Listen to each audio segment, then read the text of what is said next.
अबे रास्ते में काय खड़ा बाबे? हाँ, हटना यहाँ से। अबे मरे खातिर खड़ा बड़े का बे? अरे रास्ता से हटना, पगला गेल बड़े का? सुनात नहीं के कारे? हट जाए, रास्ता से हट। अबे पगला गेल बड़े का बे?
बिटिया, आज से तोरा के इंसाफ दिवावे के शुरुआत कर देले बानी। ए देश के कानून जौन न्याय तोरा के ना दिवा पौलस, उ न्याय तोरा के ई बूढ़ बाप दिवाई। आज एगो के मार देहनी बिटिया, एगो के मार देहनी, बाकी 3 गो बचल बाना सना। उन्हन के मरला के बाद तोहर अस्थि विसर्जित करब और अपनी बिटिया के श्रद्धांजलि देब, तोहरा के श्रद्धांजलि देब।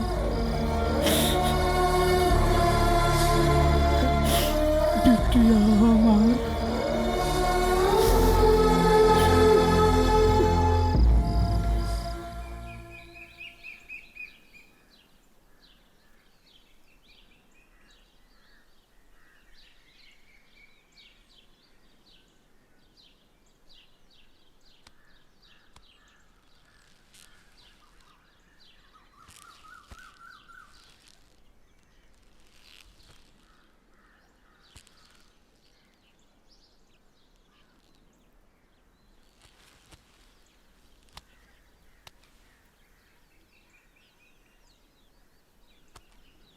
नमस्कार। इस समय की बड़ी खबर। कल रात करीब 11-12 बजे के समय दरोगा आरपी यादव की गला काटकर हत्या कर दी गई।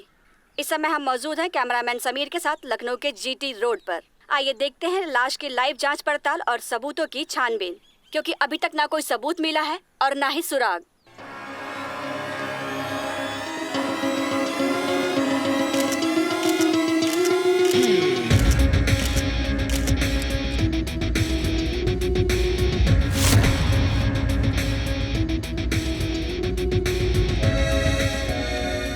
तलवार ना अगर तलवार यूज कैले होत पूरा गला कटी जात। चाकू से वार ना, चाकू से मरले होत ना तो इतना खून ना निकलत। ब्लेड से इतना घाव ना हो सकेला। कुछ भी कहा, ये जे भी कैले बा ना बहुत शातिर बा। हवलदार, बॉडी का पोस्टमार्टम खातिर भेजा।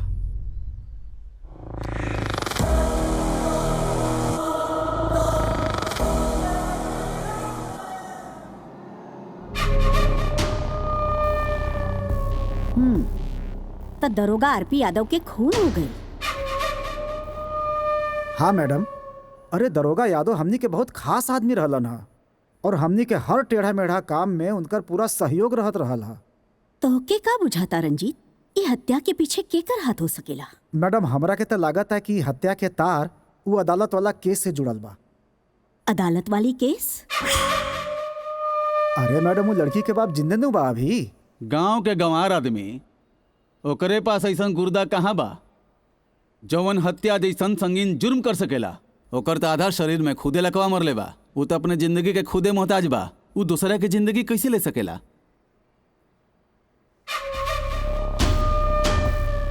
आरपी यादव जैसन तेज तर्रार और घाघ आदमी के हत्या करे वाला इंसान कौन हो सकेला?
रचौले सोरहो सिंगार सजौले, जिंदगी में आईली हमर धनिया। मेहंदी से हाथ रचौले सोरहो सिंगार सजौले, जिंदगी में आईली हमर धनिया।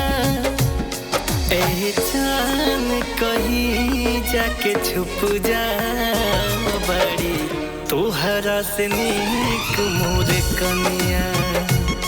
ए जान कहीं जाके छुप जा बड़ी, तोहरा से नीक मोर कनिया।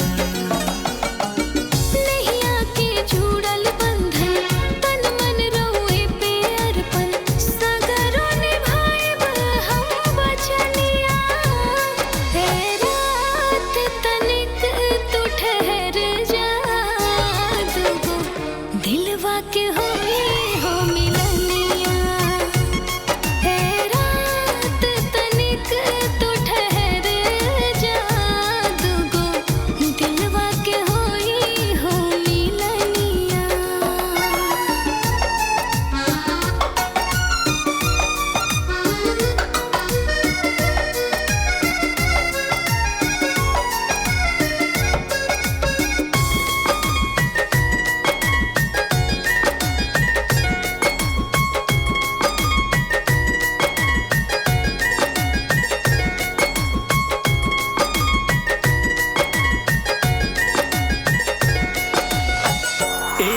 सुदिनवा के रहे इंतजार हो, केहू आवे वाला बाटे बन के बहार हो। लाज कबो लागे कबो जिया हर साला जी, मनवा के बात मुँह से कहल न जाला जी, कहल न जाला जी। लक्ष्मी तू बाड़ू घर के खुशियन से छतिया धर के, लक्ष्मी तू बाड़ू घर के खुशियन से छतिया धर के, कनवा में बाजे रोन झुनिया। पहले दुए जानी रहनी जाए राजा जी, अब तक होखल जाए तीन गो परनिया। पहले दुए जानी रहनी जाए राजा जी, अब तक होखल जाए तीन गो परनिया।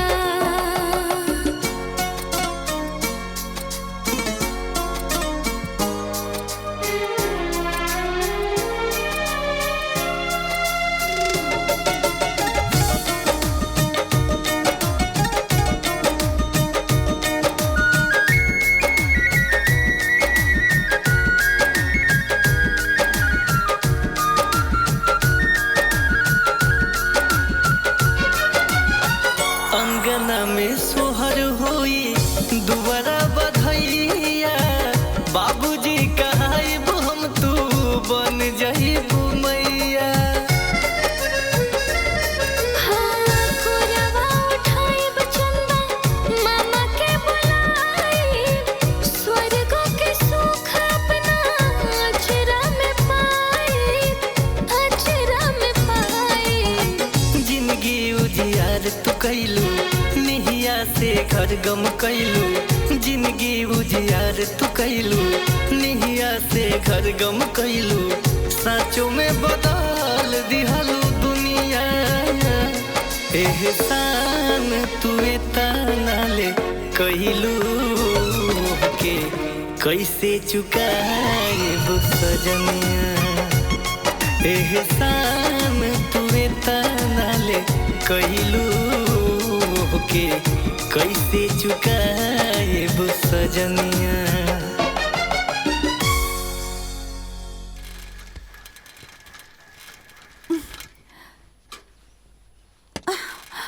ए जी का भइलो? तबीयत ठीक नहीं है का? कुछ ना, बस थोड़ा पेट में दर्द होता। तोहरा के कितना बेर कहले हैं कि काम धाम कैला के ना, आराम कैला के समय है। आराम करब तो काम कैसे करब और और सेवा कैसे हुई? हमार सेवा करे खातिर ना 7 जन्म के रिश्ता जोड़ ले बाड़ू।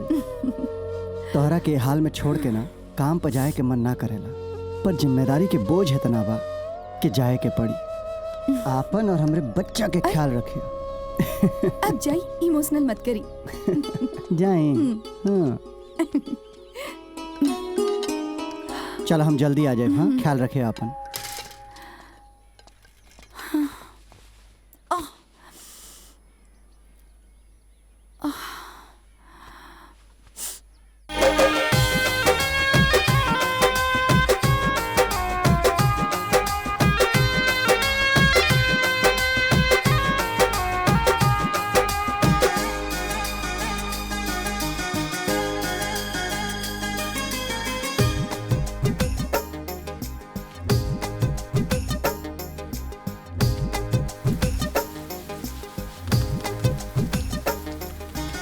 चाचा चाचा, का बोल लड़वा? घरे जल्दी चला। काहे? चाची की तबीयत बहुत खराब बा। का? हाँ। चल चल चल चल, हम आवता नहीं भैया।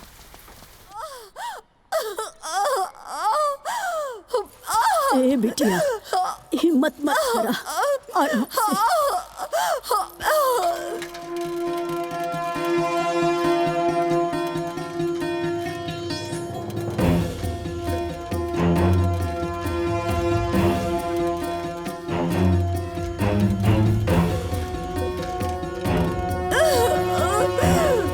ए बिटिया,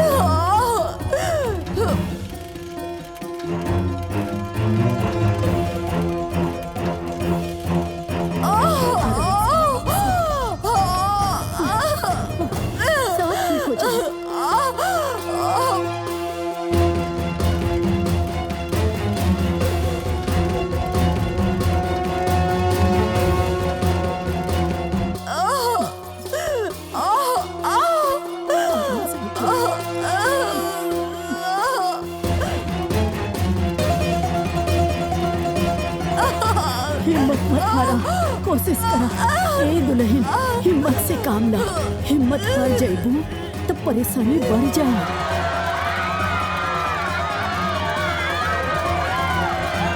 ए बिटिया, शांति से।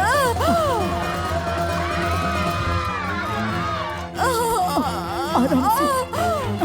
जोर लगावा बिटिया, जोर लगावा। सब ठीक हो जाए।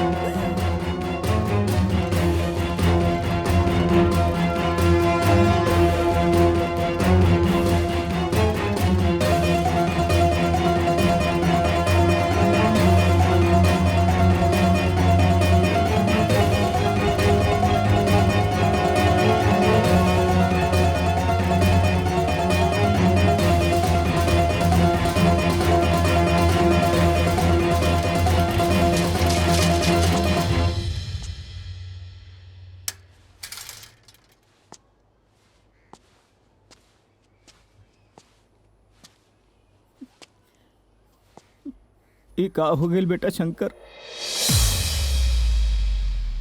का भइल काकी? रोत काहे बड़ा जा? बेटा, बहुरिया तोहार साथ छोड़ के चल गईली और जात जात एगो बिटिया छोड़ गईली।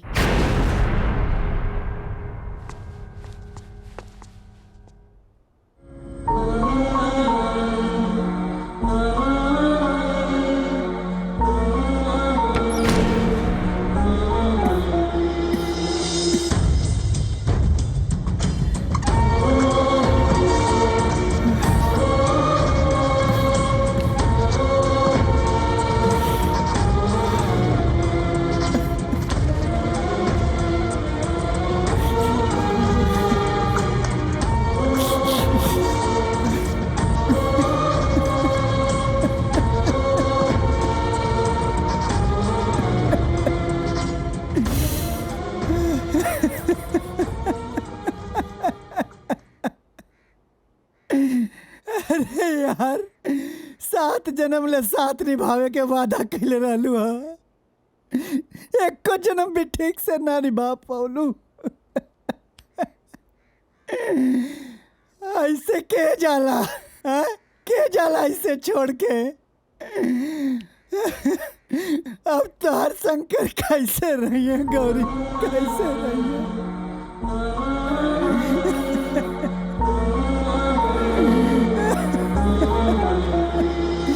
गौरी,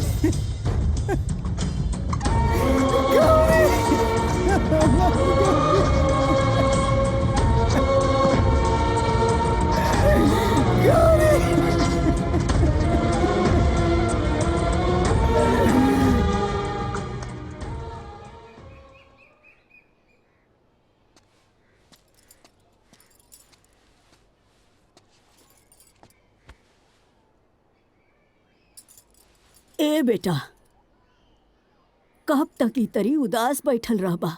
गौरी के गैलन हफ्तन हो गई। उ त निर्मोही रहली, तोहरे गोद में जन्मत हुआ लड़का छोड़ गईली। अब उठा और हिम्मत मत हारा। काम धाम पर जा और खुश रहे की कोशिश करा।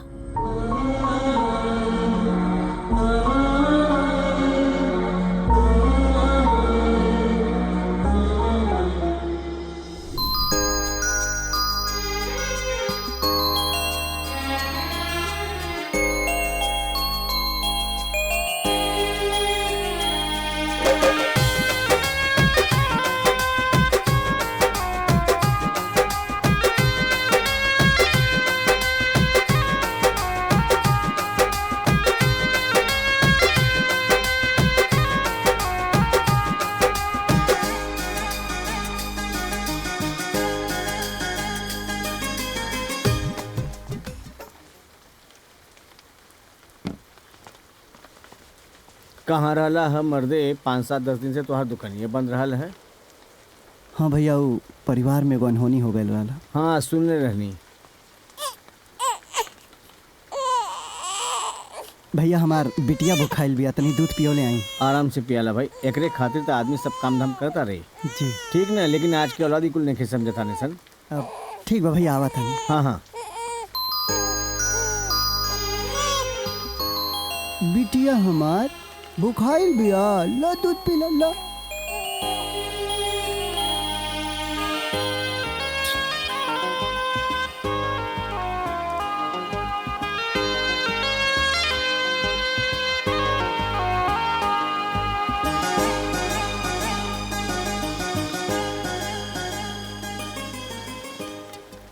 जाना तड़ा भैया, अगर औलाद के परवरिश अच्छी दिहल जाओ ना और अच्छी शिक्षा दिहल जाओ ना, तो औलाद भी बड़ा होके माई बाप के दर्द बुझेला। इहो बा।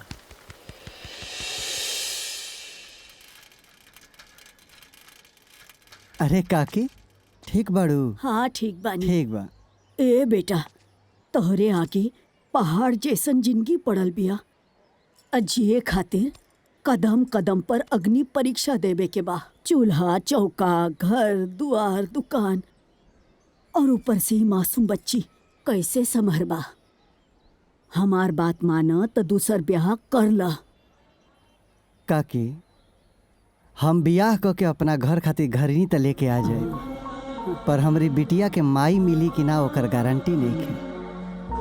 और फिर बिटिया की परवरिश खातिर हम बियाह क ली, इहो तो ठीक नहीं है। जान तड़ू काकी, ई हमार बिटिया ना जिम्मेदारी हवे, ई हमार दुनिया हवे, और एकर परवरिश ना एकर माई बाप बन के हम ही करब। अच्छा चलत है।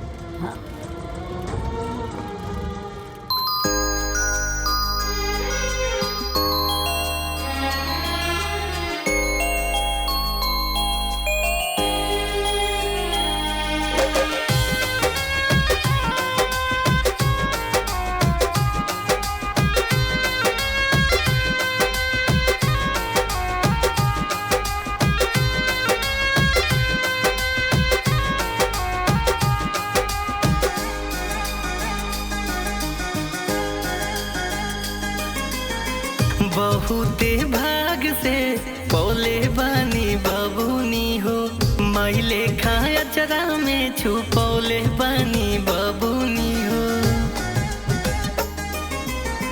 बहुते भाग से पौले बानी बाबूनी हो, मैले खाया चरा में छुपौले बानी बाबूनी हो। बाबूजी के आँख के पुतरियान हो, बाबूजी के आँख के पुतरियान हो। इहे मांगी वरदान कबहू लागे ना नजरिया हो। इहे मांगी वरदान कबहू लागे ना नजरिया हो।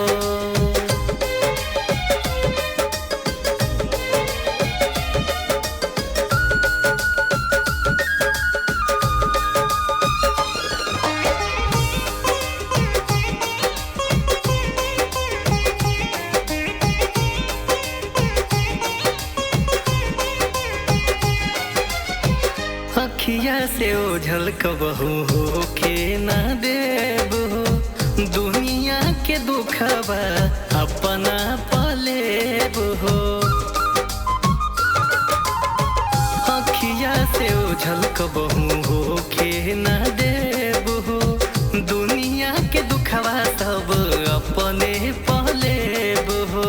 तोहरे में बाबूजी के जान बसेला, हंसत देखी जिया हमार हंसेला। लगी जाओ हमरो उमरियान हो, लगी जाओ हमारो उमरियान हो। इहे मांगी वरदान कबहू लागे ना नजरिया हो बेटी। इहे मांगी वरदान कबहू लागे ना नजरिया हो।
अरे बिटिया, ये चाचा ई का कैला? अरे वो बिटिया के देखला के चक्कर में ओने ध्यान चल गए, यही से आधा मुछिया कट गई तोहार, माफ करिया। ये चाचा पूरा सब साफ कही था, कम से कम इज्जत तो बचे। अब 2 मिनट। हाँ पापा ई खाना टाइम से खा लिया। हाँ, और थोड़ा मेहनत कम कल करा पापा, अपन सेहत पे भी ध्यान दिहल करा। सेहत पे का ध्यान दिए हैं जब मुझ पर नहीं दिए ध्यान? अरे भैया जा बिटिया तू जा। पापा अच्छा, स्कूल से प्रिंसिपल सर के फोन आयल रहे। हाँ तो हम उनकरा से मिले जाता नहीं। ठीक बा बिटिया। पापा हाँ? आपसे एगो बात पूछी? हाँ बिटिया। बचपन से लेके आज तक आपके हम यही कपड़ा में देख ले बानी, आपके ये सफेद रंग इतना काहे पसंद बा? जाना तड़ू बिटिया, सफेद रंग शांति के प्रतीक होला। यही से तोहार पापा सफेद कलर के कुर्ता पैजामा पहरे ने, काहे से कि उनका के अपना जीवन में शांति और सुकून चाहिए। बुझाइल? अब जा, साझी के भेंट होई। जा बाय।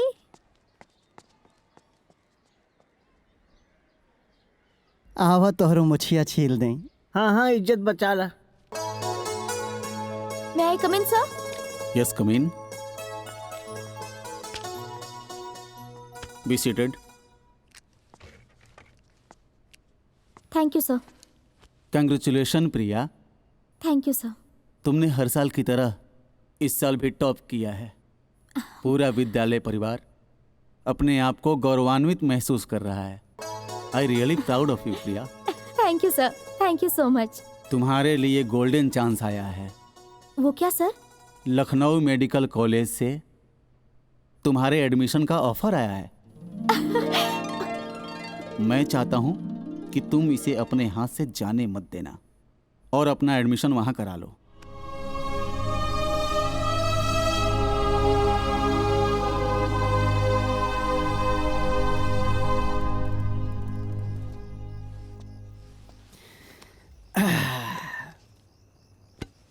बिटिया पानी दो बेटा। हाँ पापा।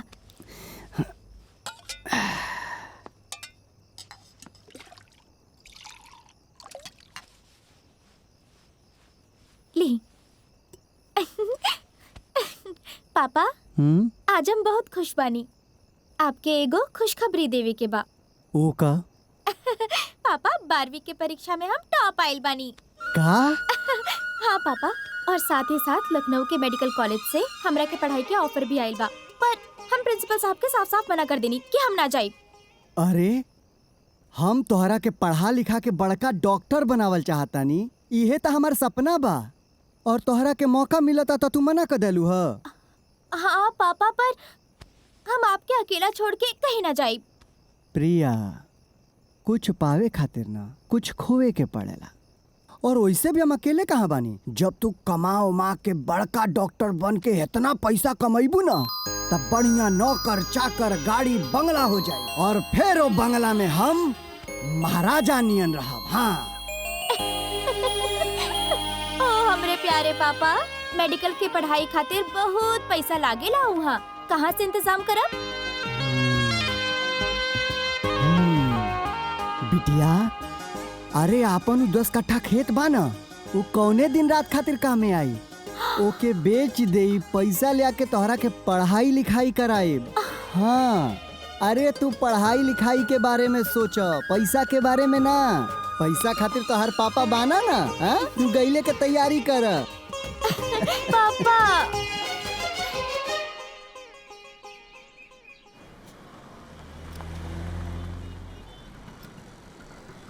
पापा। हाँ बिटिया।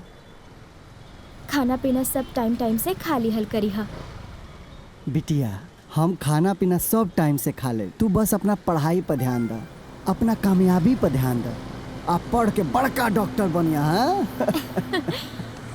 रोका रोका रोका, आओ आओ बिटिया, आओ आओ, हैला हैला। अच्छा पापा, हाँ बिटिया, हम चलत आनी, अपन ख्याल रखिए। हाँ हाँ हाँ, खुश रह, तू जा जा जा जा। बाय पापा। जा।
आज हम बहुत खुश बानी। जाना ताड़ू काहे?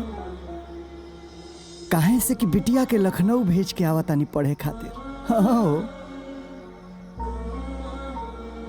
बिटिया की परवरिश में हम कौनो कमी नहीं खी कैले। हाँ, पर आज तोहार बहुत याद आवता, बहुत याद आवता।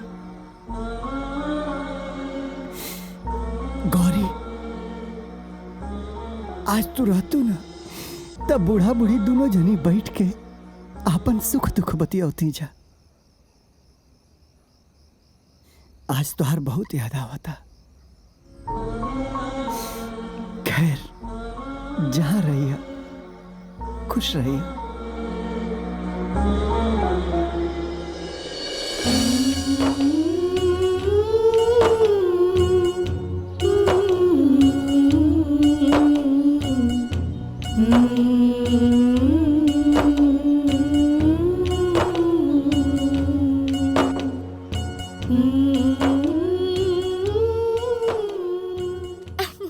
पता बा, हमार पापा वर्ल्ड के बेस्ट पापा बाड़े। भगवान करे हर लड़की के ऐसा ने पापा मिले। और मम्मी? हमार मम्मी नहीं थी, पर हमार पापा हमार मम्मी के कमी कबो महसूस ना होके देवेले। हमार पापा वर्ल्ड के बेस्ट पापा बाड़े।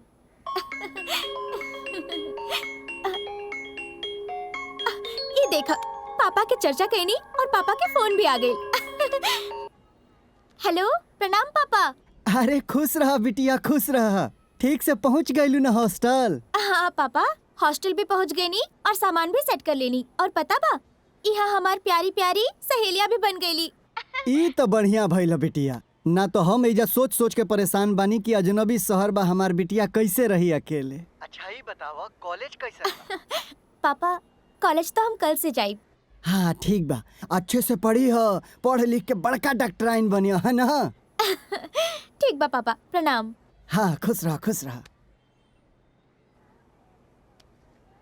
वाकई तोहर पापा के तोहर दिल से रिश्ता बा।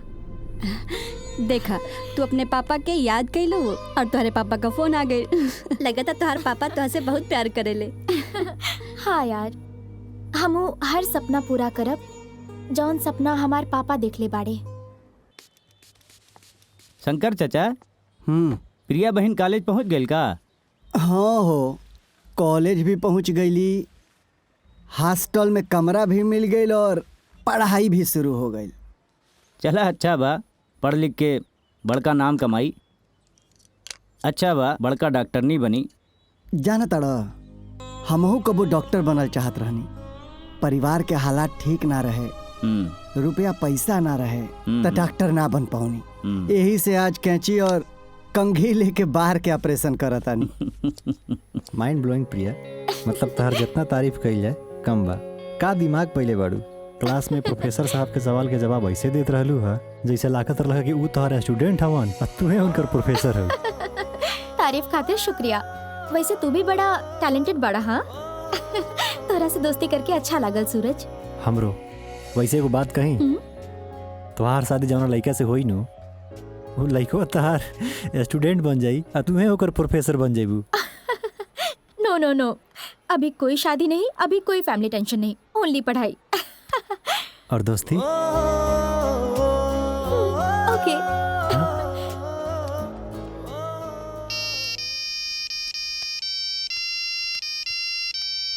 दो मिनट। हाँ हाँ ठीक बा। प्रणाम पापा। हाँ हाँ, खुश रहो बिटिया। और बतावा कैसन रहल आज कॉलेज के पहला दिन? सब बहुत बढ़िया बा पापा। और कॉलेज तब बहुत अच्छा बा। और पता बा पापा, यहाँ के प्रोफेसर सर ना और अच्छा। आज पूरे क्लास में हमरे तारीफ होत रहे। अरे वाह, शाबाश बिटिया। अब तू ऐसा ही मन लगा के पढ़ी है। हाँ जी पापा। पापा पता बा, आज क्लास में ना एगो सूरज नाम के लड़का हमार दोस्त बनल और उहो ना पढ़ाई में बहुत तेज बा। बिटिया देखा, हमरा के तोहरा ऊपर पूरा भरोसा बाटे कि तू ई दोस्ती यारी हंसी मजाक के कभी भी अपना पढ़ाई के बीच में ना आवे देबू, रुकावट ना बने देबू, है ना? निश्चिंत रहा पापा, हमके हमार टारगेट से ना केहू ना हटा पाई। ठीक बा। अच्छा पापा, रखा तानी, आपन ख्याल रखिए। हाँ प्रणाम। हाँ हाँ, खूब खुश रहा, खुश रहा।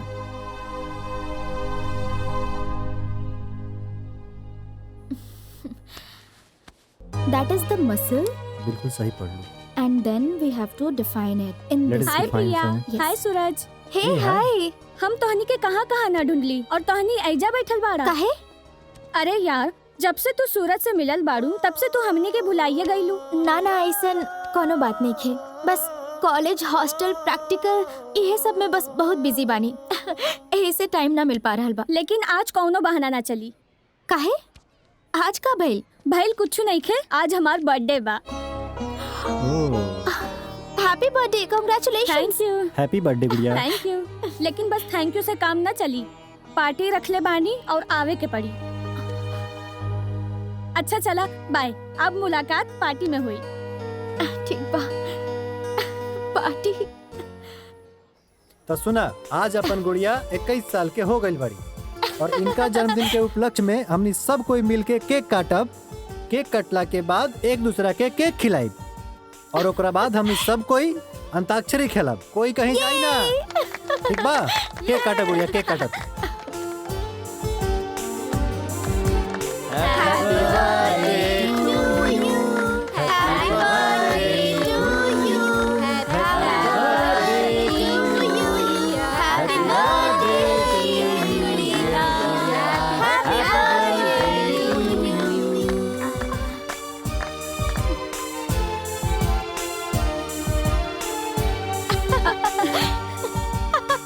बर्थडे गुड़िया। कितनी प्यारी लग रही है। बैठे बैठे क्या करें, करना है कुछ काम, शुरू करो अंताक्षरी। लेके गुड़िया का नाम। माँ, मुझे कुछ तुमसे है कहना, कह दो ना। दिल कहे अब चुप रहना, कह दो ना, कह दो ना। नहीं नहीं, अभी नहीं, थोड़ा करो इंतजार। नहीं नहीं, अभी नहीं, मैं हूँ बेकरार। रसे राजा को रानी से प्यार हो गया, पहली नजर में पहला प्यार हो गया, दिल जिगर दोनों घायल हुए, तेरे नजर दिल के पार हो गया।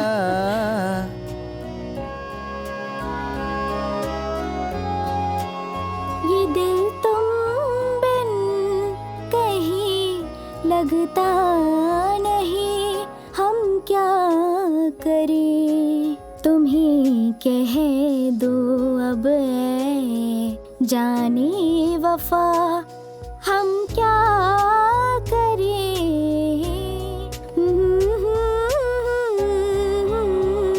ला ला ला ला ला ला ला ला।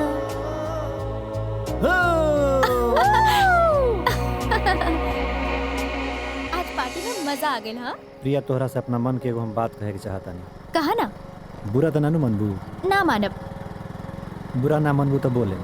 सूरज बोला। अरे का भाई? बाइक खराब हो गई।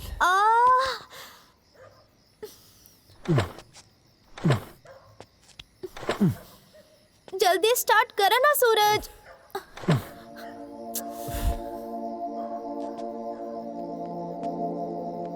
बाइको नहीं के चाहत कि हम अपना दिल के बात तोहरा से कहीं।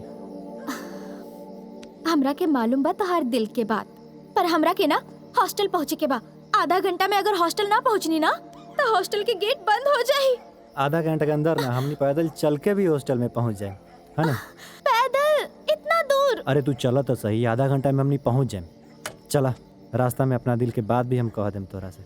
चल चला तू।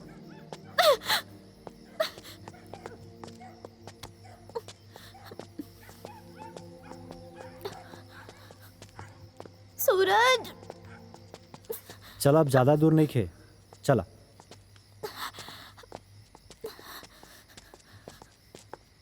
बस पासे में तबा, आप जल्दी पहुंच जाइए।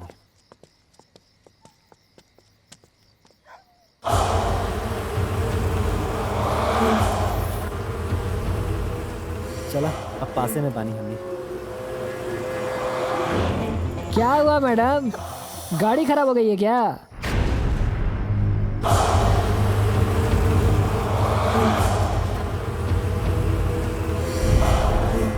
सुना, ये बड़ बाप के बिगड़ल औलाद हमासा, एकनी के मुँहे मत लगिया। अब चला। चलो। अरे मैडम, इतने प्यार से सवाल पूछ रहा है, जवाब तो देते जाइए। हमारी गाड़ी खराब हो गई है। गाड़ी खराब हो गई है, कहीं छुड़वा दें क्या? नहीं, नो थैंक्स, हम लोग चले जाएंगे। क्या मैडम, हम आपकी मदद करना चाहते हैं और आप इनकार कर रही हैं? आइए ना मैडम, घर छोड़ देते हैं आपको। खबरदार, बदतमीजी की ना तो पुलिस को बुला दूंगी। पुलिस? ये जो शोएब बैठा है ना, यहाँ के स्टेट मिनिस्टर का बेटा है। और ये विक्की, ये स्टेट के सबसे बड़े बिल्डर रंजीत सिंह का बेटा है। और हम लखनऊ के सबसे बड़े डॉक्टर अंसारी के बेटे हैं। और यहाँ की पुलिस प्रशासन वही करती है जो हमारे माँ बाप चाहते हैं। तो हम क्या करें? हमको क्यों बता रहे हो?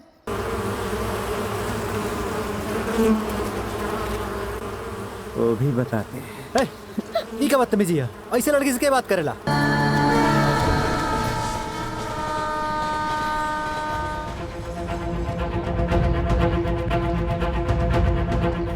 मैडम, मैडम, प्रिया हमार बेटी है, वो कहाँ बाड़ी? आगे से जाके राइट। हाँ, धन्यवाद।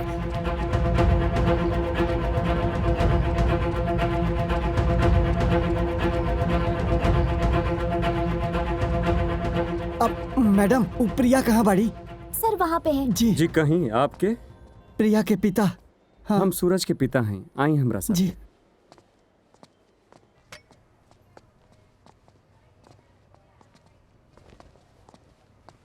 बेटा सूरज, ये प्रिया के पापा आयल बाणे।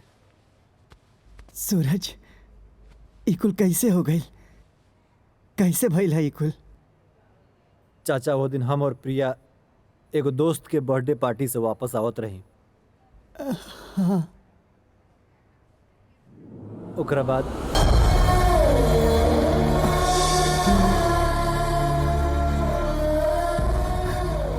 चाचा, वो लोग शहर के बहुत बड़ हस्ती का लड़का हमें, लेकिन हम रिपोर्ट लिखवा देले बने। खाली प्रिया के बयान देवल सिर्फ बाकी बा। दरोगा जी यही जाके ओकर रिपोर्ट लिखी हन। हमार बेटी प्रिया कहाँ भैया? प्रिया बगल वाला वार्ड में बड़ी चाचा। प्रिया?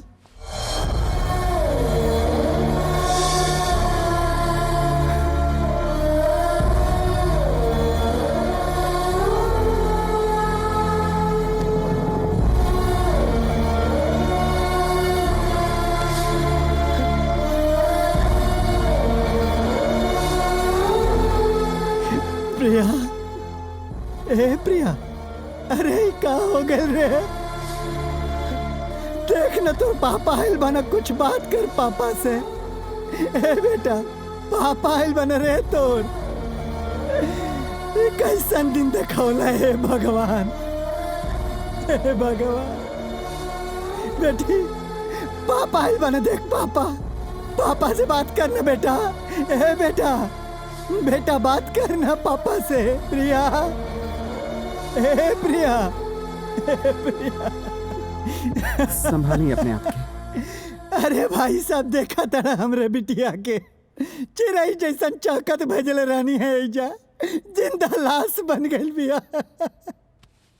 प्रिया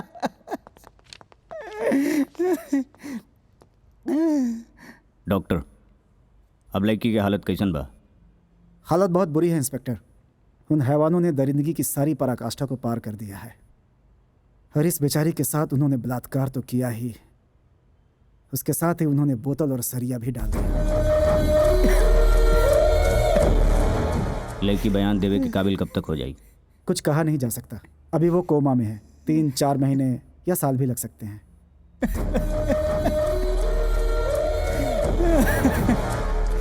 इंस्पेक्टर साहब, वो दरिंदा हमारी बेटी के भेड़िया नियन न चले बने सो साहब, उन्हें के छोड़ा मत साहब, छोड़ा मत। रउआ कानून पे भरोसा रखी, अपराधियों के सजा जरूर मिली। ओके जी, धन्यवाद। प्रिया।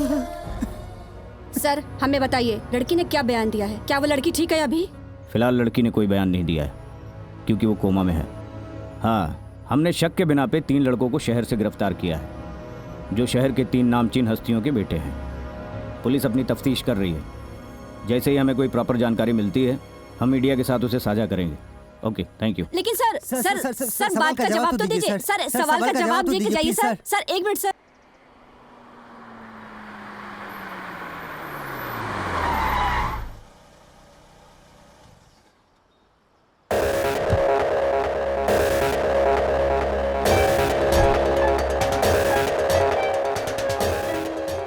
जय हिंद।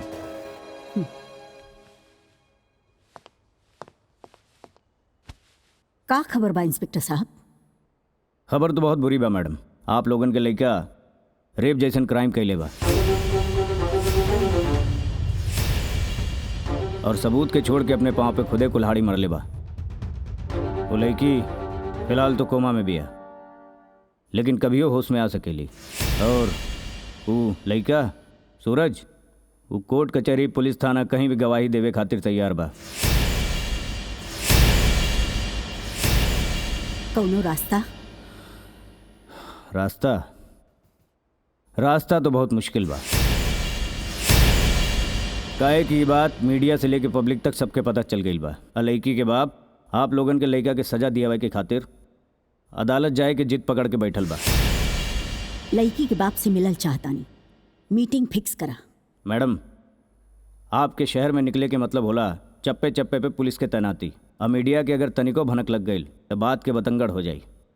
हम ओकरा से हॉस्पिटल में मिलब, तू वहाँ मौजूद रही। हम कैसे पहुँचब वो हम तय करब। ठीक है मैडम।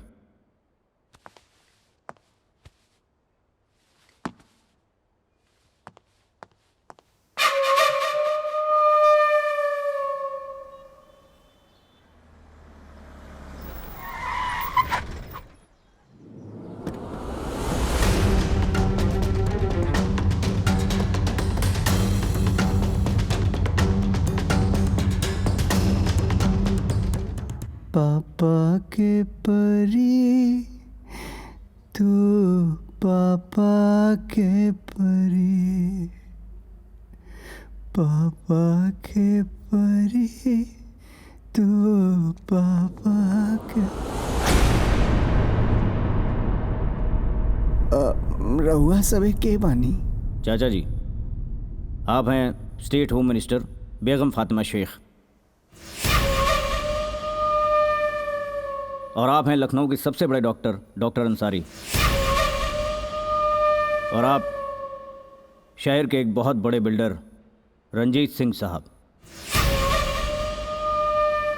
पर ये लोग हमरा से मिले कहे आइल बा? समझौता करे खातिर। समझौता? कैसन समझौता? इहे कि हमहन के लइकन से गलती भइल बा, तोरे लड़की के रेप कर दिया नसन। अरे तो गलती के मतलब उनके फांसी दियावल ना जाई। उनके सुधारल जाई। और सुना, और जे हो गइल बा उ त लौट के ना आई। अब ओमे कुछ कहीं नहीं खिजा सकत। ई हाय तौबा करके का फायदा? भाई साहब, आपने के बच्ची के दिल पे जो गुजर रहल बा ना, हमने की खूब बढ़िया से समझ रहल बा। अपन बेटा के गलती के प्रायश्चित हमने के भुगतान करा। 1 करोड़ रुपया 1 करोड़ रुपया रउआ के बेटी के भविष्य संवारे के लिए देव हमने के। अरे भाई, बच्ची के रेप भइल बा, 1 करोड़ कम बा, 2 करोड़ दिहल जाई।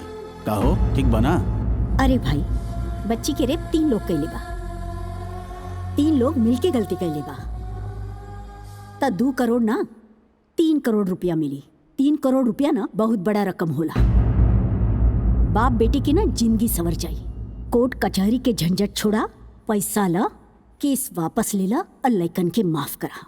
अरे माफ कर दा, रेप हो गई तो हो गई, लेकिन आइंदा ऐसा ना होई, एकर जिम्मेदारी हमनी पे बा। माफ कर दा। माफ कर दी? तोहनी के लइकन के माफ कर दी? अरे तोहनी के लइका गलती ना, अपराध कैले बाना सा, अपराध जौना के सजा कोर्ट तय करी, कोर्ट। और तू तो एगो औरत हो, बेटी के रूप। अरे एगो बेटी होगी, एगो बेटी के न्याय दिवला के बजाय अपने लइकन के गुनाहे पर पर्दा डाला तड़ जाता हो लोग। शर्म नहीं किया होता लोगन के? देखा हमरे बेटी के, देखा गांव से भेजले रहनी ना त चाकत चिड़ै जैसा नाइल रहे जा, और आज जिंदा लाश बना देले बान सा तोहनी के लइका हमरा बेटी के।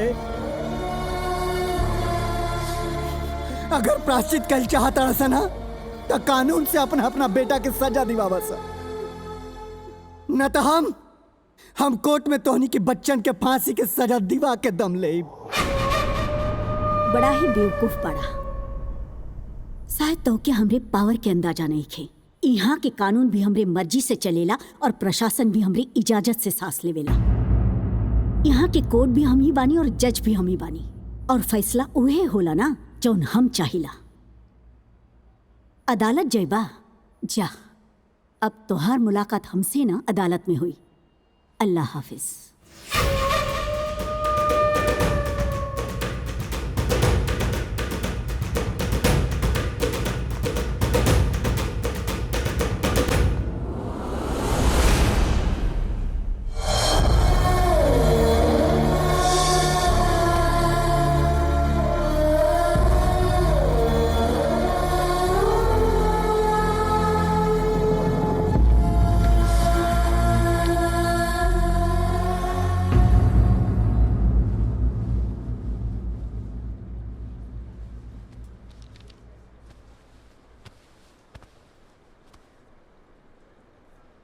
अदालत की कार्रवाई शुरू की जाए।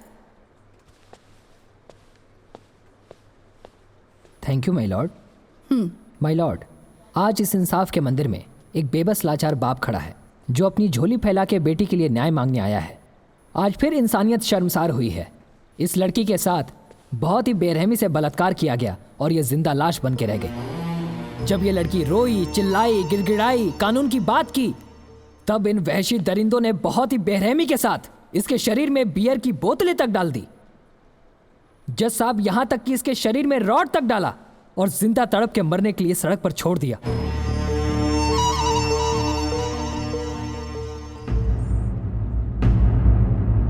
कटघरे में खड़े ये तीनों लड़के इंसान नहीं, इंसान के रूप में वहशी दरिंदे हैं, जिन्हें समाज में खुला छोड़ना देश की बहु बेटियों के लिए खतरे से खाली नहीं है। तो मैं अदालत से दरख्वास्त करूंगा कि इन्हें सजाए मौत दी जाए। ऑब्जेक्शन माय लॉर्ड। सुनवाई अभी पूरी नहीं हुई है, जुर्म अभी साबित नहीं हुआ है और मेरे काबिल दोस्त ने सजाए मौत की मांग भी कर दी। Objection overruled. Thank you your honour. मैं मानती हूँ कि शंकर की बेटी प्रिया शर्मा के साथ बेरहमी से रेप किया गया है। मुझे भी दुख है इस बात का, मेरी सिंपैथी है इनके साथ। गुनहगारों को सजा जरूर मिलनी चाहिए, लेकिन पहले पता तो चले गुनहगार है कौन। आप कहना क्या चाहती हैं? मैं कहना नहीं, बताना चाहती हूँ। कटघरे में खड़े ये 3 लोग बेगुनाह बेकसूर हैं और इन्हें सिर्फ और सिर्फ शक के बिहाफ पर फंसाया जा रहा है, और शक सिर्फ इस बात का कि मौकाए वारदात पर इनकी गाड़ी मिली, पर गाड़ी में ये लोग मौजूद नहीं थे, बल्कि घटना के उस रात ही ये लोग शहर से सैकड़ों किलोमीटर दूर गोवा में अपने फ्रेंड के बर्थडे पार्टी में मौजूद थे।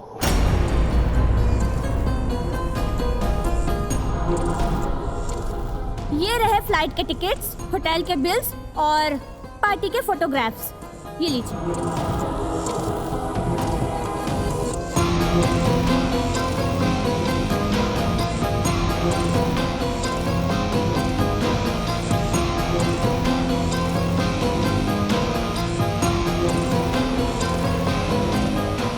और रही बात गाड़ी की, तो ये सच है माय लॉर्ड कि गाड़ी इन तीनों लड़कों की ही थी, मगर घटना के 2 दिन पहले ही हजरतगंज के चौराहे पर इनकी गाड़ी चोरी हो गई, जिसकी रिपोर्ट इन लोगों ने हजरतगंज पुलिस स्टेशन में दर्ज भी कराई, और उस एफआईआर की कॉपी भी उसी फाइल में है माय लॉर्ड जी। ऑब्जेक्शन माय लॉर्ड। मेरे काबिल दोस्त सबूतों को तोड़ मरोड़ कर पेश कर रही हैं और केस को भटकाने की कोशिश कर रही हैं और गुनहगारों के गुनाह पे पर्दा डाल रही हैं, लेकिन उस रात का मेरे पास एक ऐसा चश्मदीद गवाह मौजूद है जो उस रात वहां मौजूद था, जिसने प्रिया शर्मा के साथ हुए बलात्कार को अपनी आंखों से देखा था। मैं उसे बुलाने की इजाजत चाहूंगा। इजाजत है। सूरज हाजिर हो। प्लीज।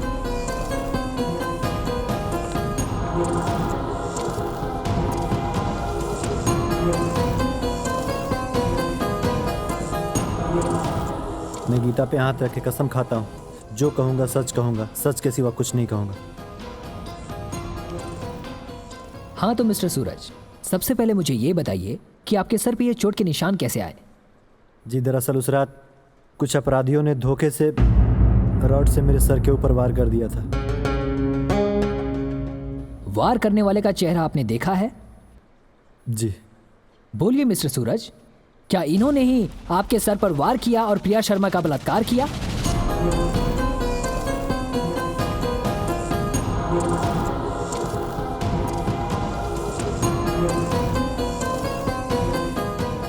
चुप क्यों हैं?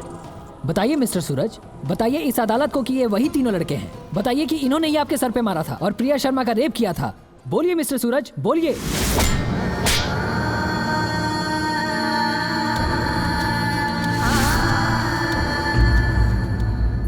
जी नहीं, ये वो लोग नहीं हैं।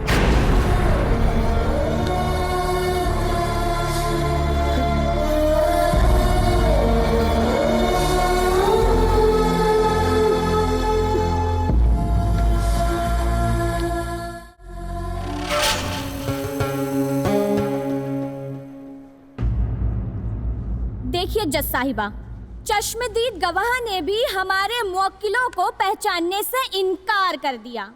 इसका मतलब शीशे की तरह साफ है कि हमारे मुवक्किल बेगुनाह और बेकसूर हैं, लिहाजा इन्हें बाइज्जत बरी कर दिया जाए। That's all my lord। अगर ये लोग बेगुनाह थे तो इनको मुजरिम बनाकर यहाँ लाया क्यों गया? जी जज साहिबा, ये बात भी मैं आपको बताना चाहती हूँ कि ये शंकर दरअसल दिखने में जितना मासूम और भोला है, इससे कई गुना ज्यादा ये इंसान अंदर से चालाक और शातिर है। जब इसे पता चला कि इसकी बेटी का रेप हुआ है और रेपिस्ट 3 लड़के हैं, जिसकी गाड़ी मंत्री जी के बेटे शोएब की है और वो गाड़ी ये तीनों चलाते हैं, तब इसके दिमाग में आइडिया आया और मौके का फायदा उठाना चाहा। और इसे लगा शोएब, अफरोज, विकी ये तीनों बहुत ही बड़े घराने के बच्चे हैं, जिन्हें फंसाकर आसानी से करोड़ों रुपए वसूले जा सकते हैं। बेटी को लग्जरी लाइफ के साथ पढ़ाया जा सकता है और इसने इसीलिए इनके खिलाफ झूठा केस लिखवाया और उस झूठे केस के साथ ये आदमी इन बच्चों के गार्जियंस के पास सौदा करने पहुंच गया। 3 करोड़ रुपयों की मांग की है इसने। अदालत में मौजूद मंत्री फातिमा शेख, डॉक्टर अंसारी और बिल्डर रंजीत सिंह ने इन्हें पैसे देने से इनकार कर दिया, तो इसने इन बच्चों को झूठे केस में फंसाया। और इन्हें कोर्ट तक घसीट लाया। आप चाहे तो इंस्पेक्टर आरपी यादव जी से भी पूछ सकती हैं। उन्हें इस घटना के बारे में अच्छे से मालूम है। आरपी यादव हाजिर हो।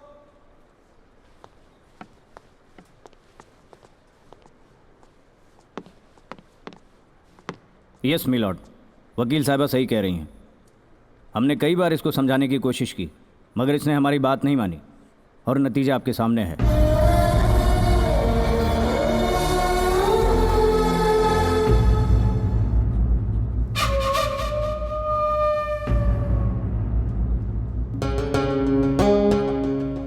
तमाम गवाहों और सबूतों को मद्देनजर रखते हुए अदालत इस नतीजे पर पहुंची है कि शोएब, अफरोज और विक्की, इन तीनों के खिलाफ कोई भी पुख्ता सबूत ना होने की वजह से इन तीनों को बाइज्जत बरी किया जाता है।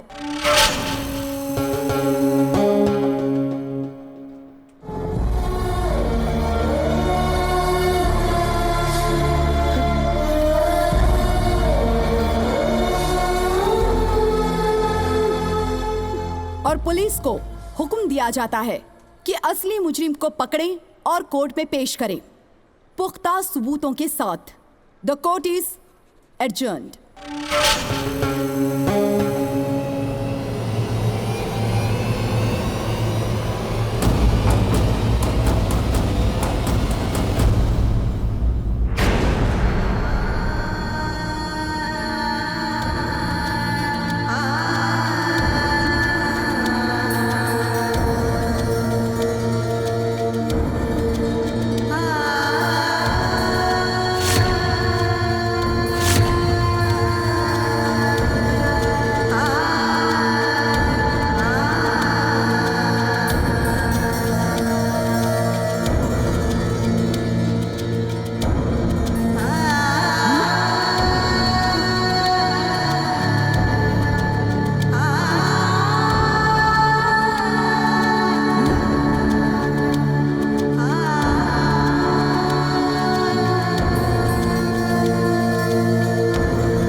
डॉक्टर, का भाई डॉक्टर?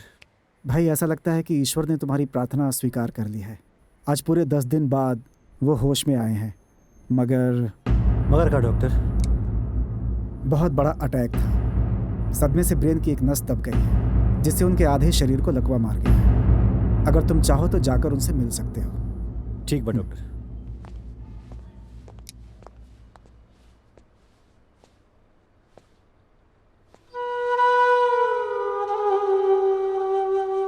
बाबूजी,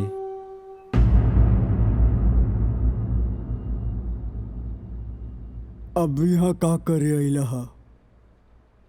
बाबूजी, हम जानता नहीं कि प्रिया के मौत और आपके ये हालत के कहीं ना कहीं से हम ही जिम्मेदार बनी, लेकिन का करती?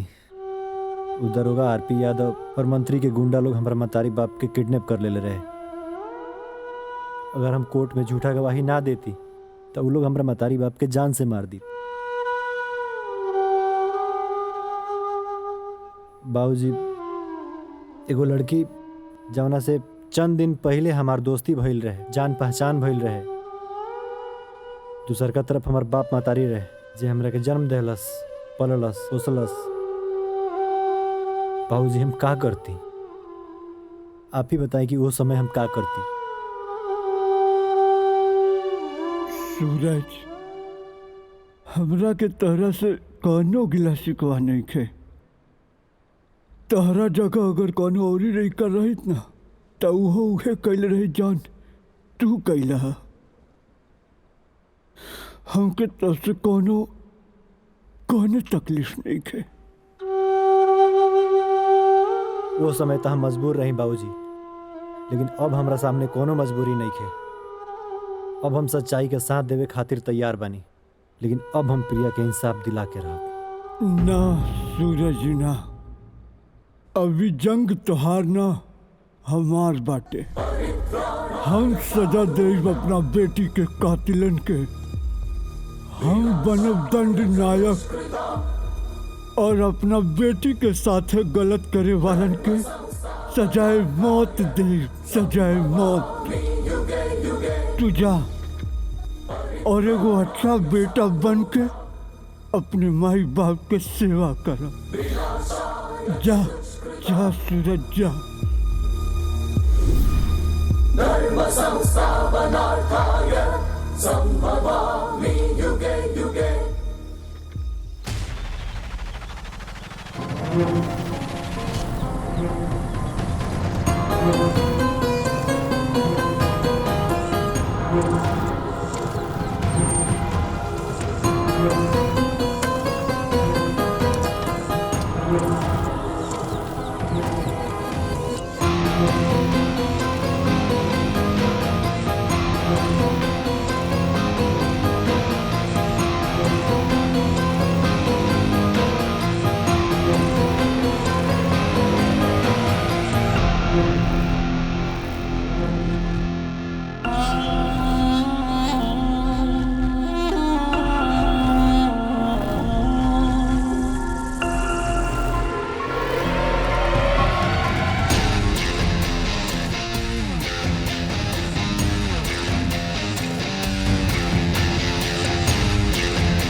देख के मेरी अल्हड़ जवानी कितनों के बल्ब फ्यूज हुए।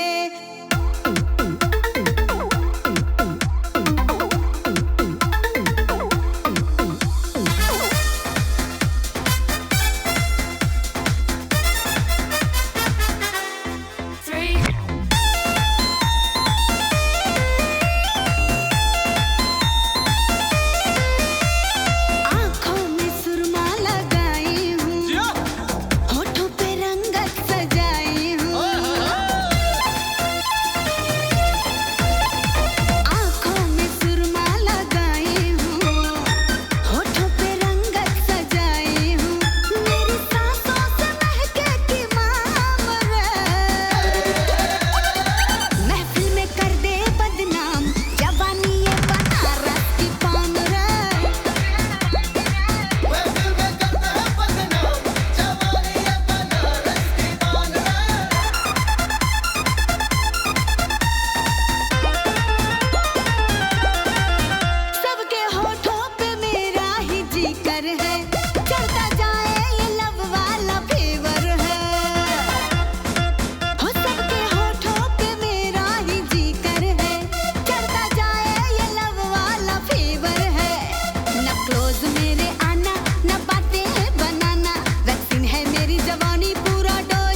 बड़ी कमाल की चीज थी यार। हाँ यार, मजा आ गया।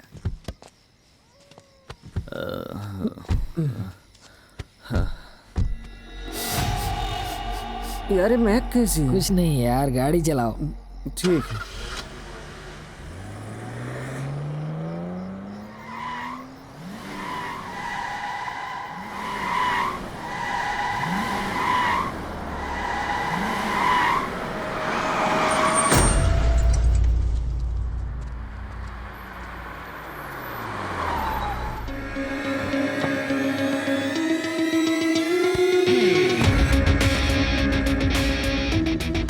आखिर कहाँ गेले कुल हमनी के लेके? जमीन निकल गए कि आसमान खा गए उनकरा? ए इंस्पेक्टर, 12 घंटा हो गए बा, 12 घंटा अभी तक हमनी के लेकन के कोई अता पता नहीं के। तू खाली हाथ आवताड़ा? ए इंस्पेक्टर, एगो बात तो खूब अच्छा से समझ ला, अगर हमनी के लेकन के कुछ भइल ना तो ना तू बचवा ना तुम्हारी वर्दी। Mind your language. ई वर्दी हवे तोरे बिल्डिंग का डेंटिंग पेंटिंग ना, और वैसे भी ना हम तोर बंधुआ मजदूर ना बानी। खाकी हवे, खादी ना। अगली बेर अगर हमरे वर्दी के हाथ लगे लेना चल के राख हो जेबे, बुझले? सॉरी इंस्पेक्टर साहब, हमने के लइकन के टेंशन में बौखला गइल बानी जा, पागल हो गइल बानी जा। एक्सीडेंट वाली जगह पे तक गाड़ी मिलल लेकिन लइकन ना मिलल।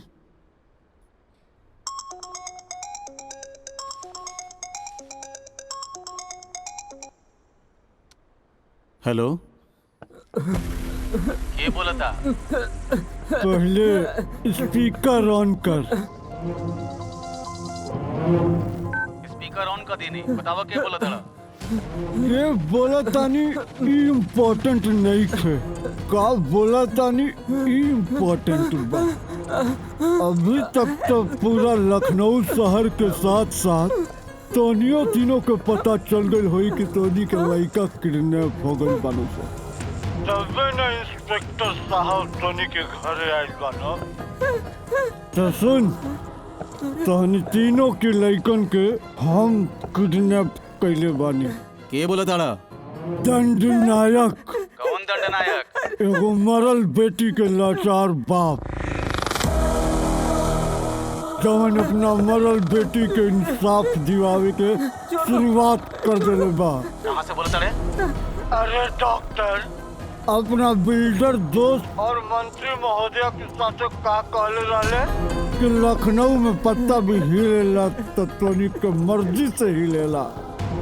कानून तोनी के कठपुतली है, तो पता लगाओ हम कहाँ बानी। चुनौती देता नहीं तोनी के, चैलेंज करता नहीं। यही शहर में रह के तोनी के बेटन के मारा और अपनी बिटिया रानी के श्रद्धांजलि दे। रोक सकता सा तो रोक ला सा। देखा देखा, हमारा बेटा के कुछ ना होके के चाहिए। जवन मंगवा तवन मिली तो के हम देवे खातिर तैयार बानी। बोला बोला का चाहिए तो के? अच्छा, दे सकेले हमरे बेटी के इंसाफ, हमरा बेटी के लुटल इज्जत लौटा सकेले, हमरा बेटी के जिंदगी लौटा सकेले डॉक्टर? ना ना, तो सुन, अपना बेटा के चीख सुन डॉक्टर, चीख।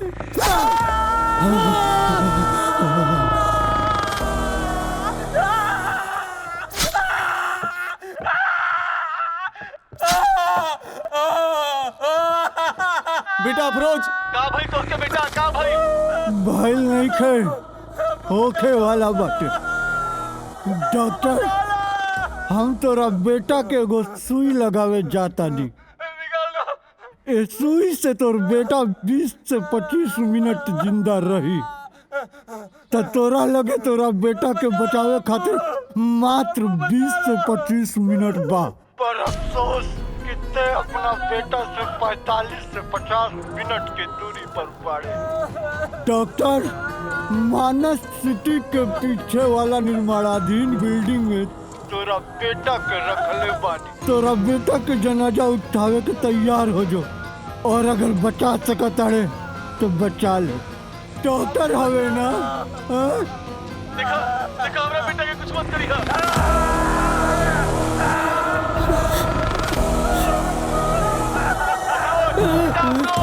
अफरोज बेटा अफरोज। अलविदा अफरोज।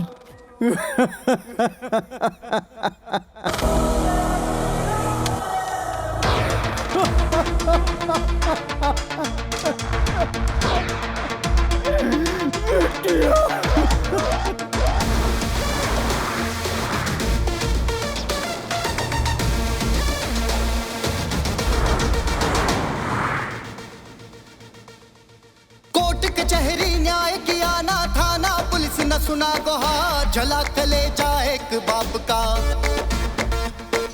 बेटी का सुन के चित्कार, जला कलेजा एक बाप का। हो जिसने भी गुनाह किया अब सजा मिलेगी उसके लायक। दंड नायक दंड नायक दंड नायक दंड नायक दंड नायक दंड नायक दंड नायक चला रे दंड नायक।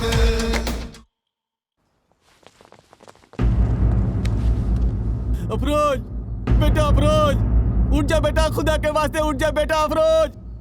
कहो गई हमरा बेटा के हमरा बचा के मार देलस।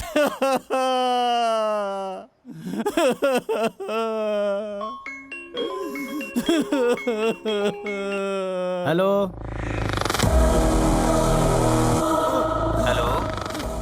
स्पीकर पे फोन डाल के अपना मैडम के दे। मैडम आपका फोन। हेलो कौन? दंड नायक। तू जौन भी करत बाड़े ना उ ठीक नहीं खा करत। अच्छा तहनी के लइका जवन कइना से तवन ठीक रहे। हमरा बेटी की संगे दरिंदगी के साथ बलात्कार भइल उ ठीक रहे। अदालत में सगरो सबूत बदल दिहल गइल, गवाह के डरवा दिहल गइल उ ठीक रहे। न्याय ना मिलने से अदालत में हमार बेटी दम तोड़ दिहलस उ ठीक रहे। हमारी बेटी के इंसाफ दिवावे खातिर अब बाप के अदालत शुरू हो गई बा, जौना में तोनी की लइकन के मिली सजाए मौत। एगो के तो मार देले बानी, दूगो और बनस। और अगला नंबर तोरे बेटा के बा मिनिस्टर साहब बा। खबरदार शंकर, कुछ मत करिया हमार बेटा के, वरना तू हमार पावर जानत नहीं खा। अरे चुप, लगा ले अपन पावर, बिड़ा ले अपन सगरो सोर्स। 24 घंटा का टाइम बा तेरा बेटा के पास। बचा सकता है तो बचा ले। हेलो ए इंस्पेक्टर, हमार बेटा ओकरे कब्जे में बा। अगर हमार बेटा की कुछ भइल ना तो एहजाज से लेके दिल्ली तक के प्रशासन हिला के रख दे। कुछ ना हुई, भरोसा रखी पुलिस पर। कल से गली गली हर जगह छापा मारल जाता। पाताल में भी छुपल होखी ना तो ढूंढ के निकाल लियल जाए। हवलदार। यस सर। हर गली हर चौराहे पे नाकाबंदी लगाता। यस सर। एगो भी गाड़ी बिना चेक के ना जाके चाहे, वो बचे के ना चाहे।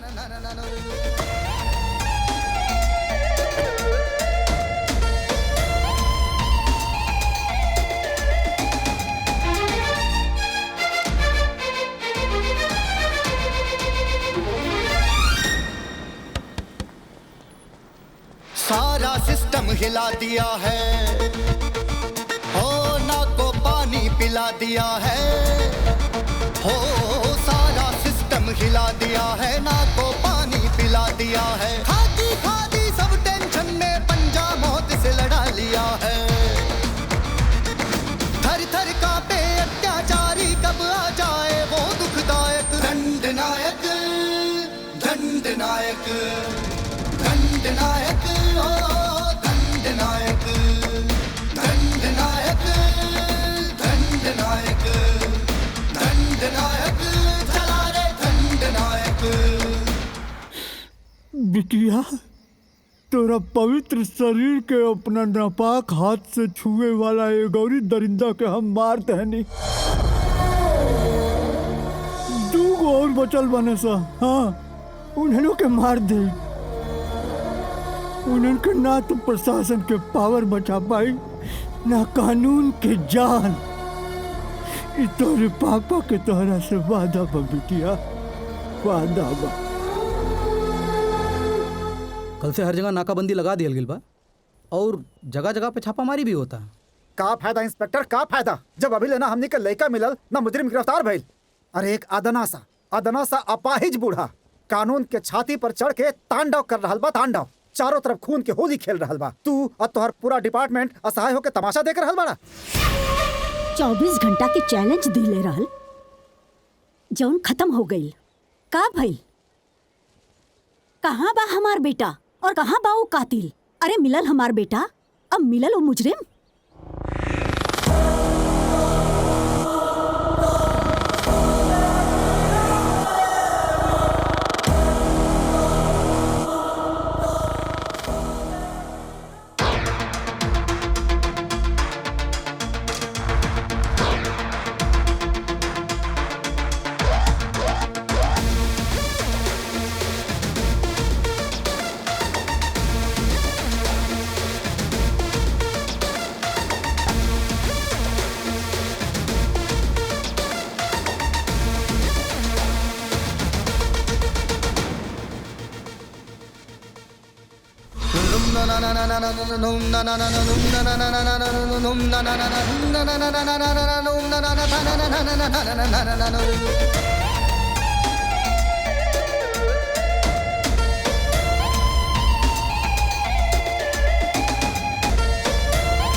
दंडनायक दंडनायक ओ दंडनायक दंडनायक दंडनायक दंडनायक चला रे दंडनायक।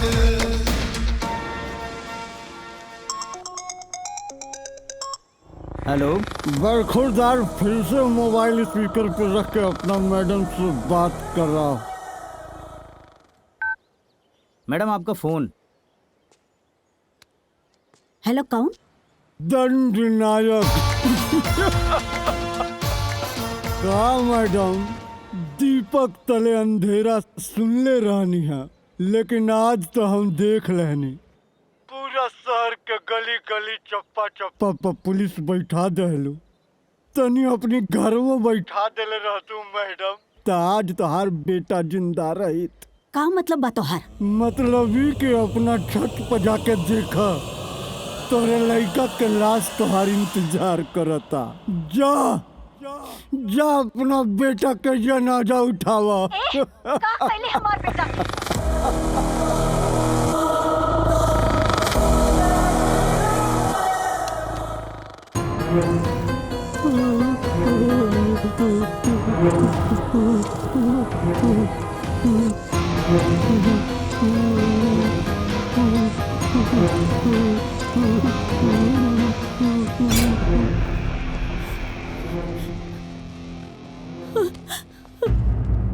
हाय अल्लाह,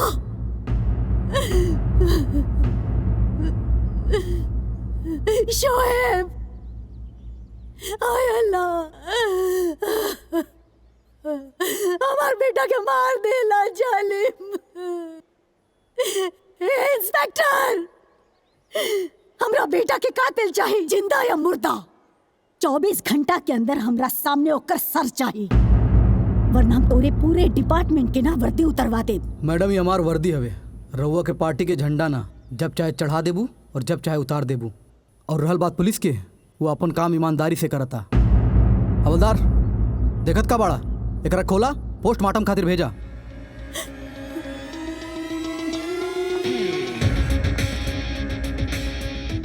कर्म किया जो जैसा, फल भी वैसा पाएगा। बोया पेड़ बबूल का, तो आम कहाँ से खाएगा।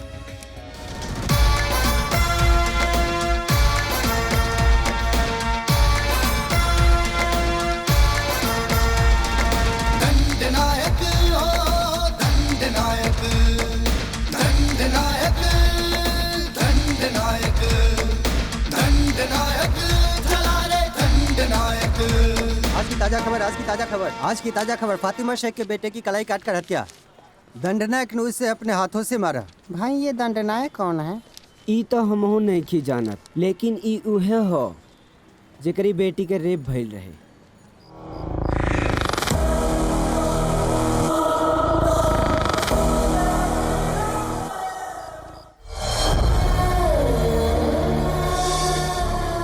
बिटिया, अब तोहरा के न्याय दिवावे में बस एक कदम के दूरी बा। जानत ताड़ी बिटिया, सबके मार देनी, बस ये कोई दरिंदा जिंदा बा। एकरा के मार के तोरा के श्रद्धांजलि दे, तोरा अस्थि विसर्जित करब।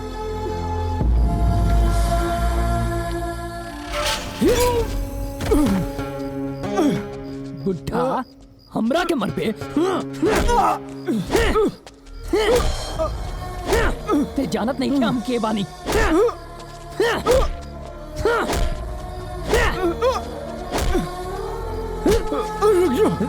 जान ना दे, छोड़ उठा, हट, रुक जा, छोड़म ना तो क्या, छोड़म ना,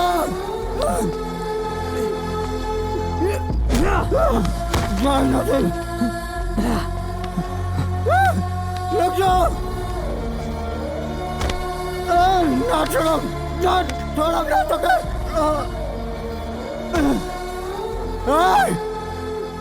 बचना पाइयो हमसे।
अंकल प्लीज हमने के माफ कर दा, हम मरे के नहीं चाहत, हमके जिंदा रहेगे।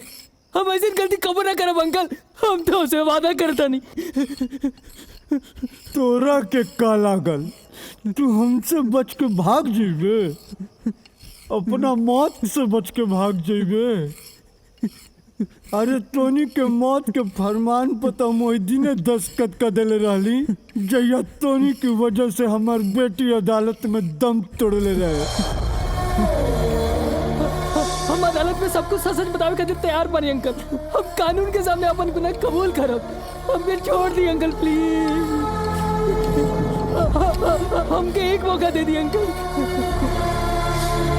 Uncle please. तो के दार बेटी की कसम।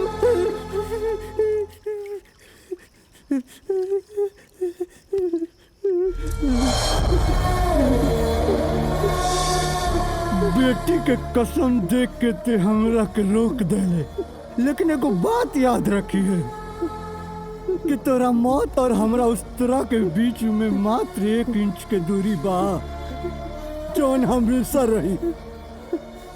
अगर अदालत में झूठ बोले ना तो के हमसे केहू ना बचा पाई। ना ना अंकल, हम वादा करते हैं हम सब कुछ सच सच बताएं।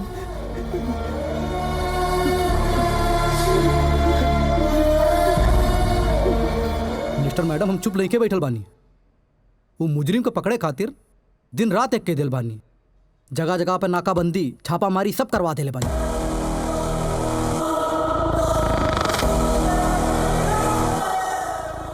हर गाड़ी के तलाशी लिहल जाता। वादा करता नहीं मुजरिम बच के ना जाए। और अगर हमरा के जरूरत पड़े ना, हम CBI बुलाइब, डॉग स्क्वाड सब बुलाइब, पर वो बची ना। हम पाताल से भी ढूंढ निकालब ओकरा के। वाह इंस्पेक्टर साहब वाह, रौरे ही शहर में रह के रौरे डिपार्टमेंट के नाक में दम कर दहनी। अरे जब नाक के नीचे से ना ढूंढ पौनी तो पाताल से कैसे ढूंढब। ढूंढ तो तोरा के हम हर हाल में लेती हैं, काहे कि तोर कर्म कुंडली का कच्चा चिट्ठा हमरे पास बा। या तो तू गिरफ्तार होता या तो गोली के शिकार। अच्छा कैला, मौत के डर से खुदे गिरफ्तार हो गईला। मौत? कैसन मौत इंस्पेक्टर साहब? अरे मर तो हम वही दिने गल रहली जहिया बड़ी अदालत में न्याय न मिलने से हमार बेटी दम तोड़ दियालास। अरे अब तो हम एगो जिंदा लाश बन के रहता नहीं इंस्पेक्टर साहब, जौना के जिंदगी के एक ही मकसद बा अपना बेटी के न्याय दिवावन। लेकिन कुल हम रउआ से काहे के कहता नहीं। अरे रउआ का हमरा भावना से काले में देवे के बा। रउआ तो क्राइम के और कानून के किताब पढ़ले बानी ना, लेकिन हम तो एगो साधारण इंसान हैं इंस्पेक्टर साहब, जौन बार और दाढ़ी बनावत रहल है। जस्ट अ कॉमन मैन, जेकर एगो छोटी सी दुनिया रहे। ओ दुनिया में एगो परी जैसन खिलखिलात बच्ची रहे, जौना के दरिंदा कुल मसल देना सा। लेकिन एगो बात याद रखी इंस्पेक्टर साहब, जब भी कॉमन मैन अपना जिद पर उतर जाला सन ना, तो उन्हन के रोकल असंभव होला। असंभव। तीन गो के तो हम मार चुकल बानी, एगो बाकी बा। एगो। बकवास बंद कर और ये बता कि विकी कहाँ बा।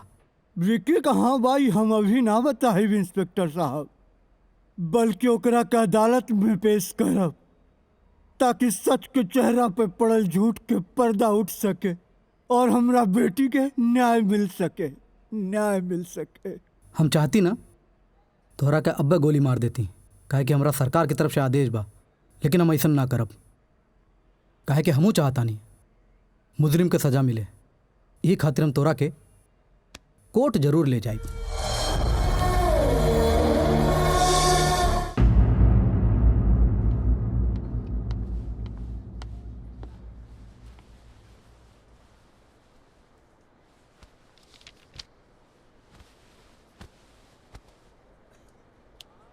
अदालत की कार्रवाई शुरू की जाए। Thank you my lord, your honour. आज से 1 महीने पहले इसी अदालत में एक मुकदमा आया था, इस शंकर शर्मा की मरहूम बेटी प्रिया शर्मा के रेप केस का, जिसका इल्जाम एक साजिश, एक लालच और एक स्वार्थ के तहत था। मेरे मुवक्किल शोएब, अफरोज और विकी के ऊपर लगाया गया था। मुजरिम के तौर पर मैंने इन तीनों को आपके सामने पेश भी किया था और इसी अदालत में इस शंकर की रची हुई साजिशों का पर्दाफाश हो गया। इसकी बुनी हुई जाल बेनकाब हुई और साथ ही साथ इसके द्वारा पेश किए गए सारे सबूत, सारे गवाह झूठे साबित हुए।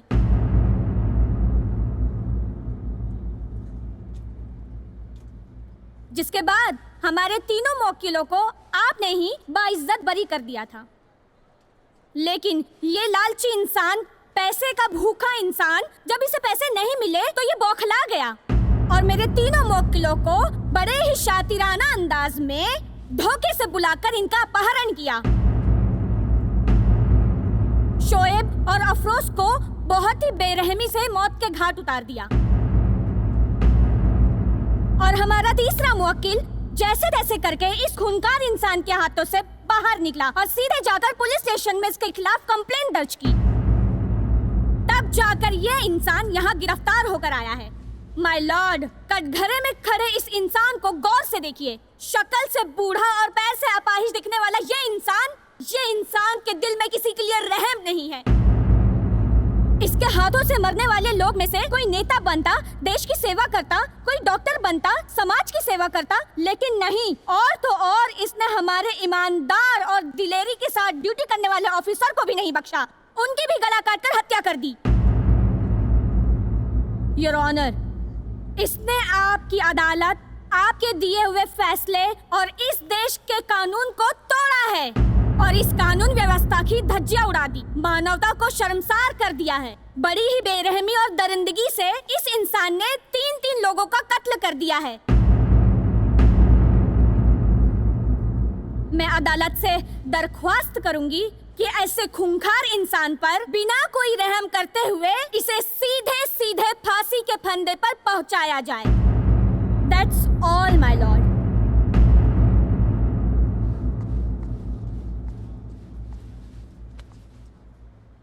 मिस्टर शंकर, आपका कोई वकील? नहीं जज साहिबा, आज मेरे पास कोई वकील नहीं है। आप अपनी सफाई में कुछ कहना चाहते हैं? अपनी सफाई में नहीं जज साहिबा, बल्कि अदालत की कार्रवाई में कुछ कहना चाहता हूँ। इजाजत है। जज साहिबा, यहाँ जिसके कत्ल की चर्चा की जा रही है, दरअसल वो कत्ल मैंने नहीं किया है, बल्कि मैंने सजा दी है उन लोगों को जो गुनाहगार थे।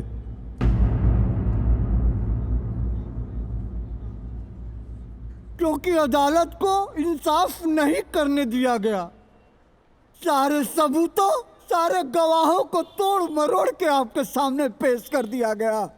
जब जज के सामने, न्यायालय के सामने सही सबूत नहीं पहुंचा और मुजरिमों को सही सजा नहीं मिली, तो ये बूढ़ा बाप बिफर उठा। अदालत के इस मंदिर में न्याय और इंसाफ ना मिलता देख मेरी बेटी ने यहाँ सबके बीच में दम तोड़ दिया था जज साहिबा, और मैं ये सदमा बर्दाश्त नहीं कर पाया जज साहिबा, और लकवाग्रस्त हो गया और बुढ़ापे में अपाहिज हो गया। ऑब्जेक्शन माय लॉर्ड, ये इंसान इमोशनली ब्लैकमेल करने की कोशिश कर रहा है और अपने झूठे आंसू दिखाकर फांसी के फंदे से बचने की कोशिश कर रहा है। फांसी के फंदे से बचना होता ना वकील साहिबा, तो मैं खुद चलकर पुलिस स्टेशन नहीं गया होता, अपने आप को पुलिस के हवाले नहीं किया होता जज साहिबा। अधूरा इंसाफ पूरा हो सके, मेरी बेटी को न्याय मिल सके, इसलिए मैंने ये अदालत दोबारा लगवाई है, ताकि मेरे माथे पर लगा साजिश रचने का झूठा कलंक मिट सके। कहना क्या चाहते हैं मिस्टर शंकर? कहना नहीं जज साहिबा, बताना चाहता हूं मैं कि अगर पुलिस ने अपना काम ईमानदारी से किया होता तो मुझे न्याय के लिए उस तरह नहीं उठाना पड़ता।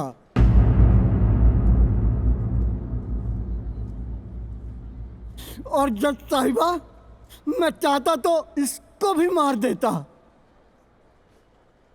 लेकिन मैं आपके सामने इसको लेकर के आया हूं ताकि ये खुद बताए कि मेरी बेटी के साथ क्या क्या हुआ है। ये खतरनाक मुजरिम आपके सामने खड़ा है। पूछिए इससे जिसने मेरी बेटी की इज्जत को तार तार कर दिया। पूछिए सच्चाई इस लड़के से जो आपके सामने कटघरे में खड़ा है। ऑब्जेक्शन माय लॉर्ड। इस इंसान ने मेरे मुवक्किल को बहुत दिनों से अगवा करके रखा हुआ था। इन्हें डराया है, धमकाया है और मौत का डर दिखाया है, मगर तुम डरो नहीं। यहाँ पुलिस है, कानून है, जज साहिबा है, तुम डरो नहीं। तुम सच्ची सच्ची बताओ, तुम क्या बताना चाहते हो? बोलो। मिस शिवानी, आप चुप रहेंगी तभी तो वो कुछ बोलेंगे। सॉरी माय लॉर्ड। बताओ विकी।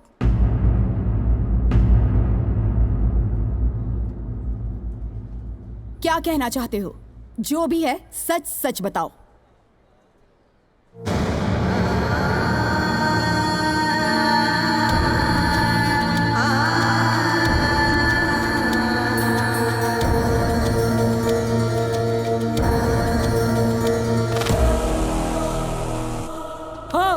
हाँ जज साहिबा, हाँ, हम तीनों ने मिलकर इसकी बेटी प्रिया का बलात्कार किया था।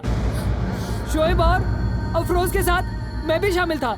हमारी इस वकील ने हमें रास्ता बताया और सारे सबूत को बदल करके सारे झूठे सबूतों को पेश किया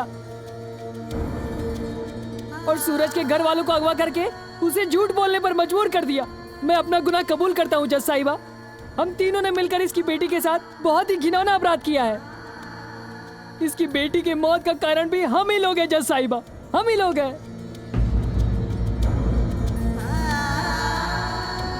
सुन लिया ना जज साहिबा, हो गए ना दूध का दूध पानी का पानी। आ गई ना सच्चाई आपके सामने। जज साहिबा, अगर आपकी इजाजत हो तो मैं मंत्री महोदया डॉक्टर और बिल्डर को इस कटघरे में बुलाकर चंद सवाल पूछना चाहता हूँ। इजाजत है। मंत्री महोदया फातिमा शेख, डॉक्टर अब्दुल अंसारी और रंजीत सिंह हाजिर हों।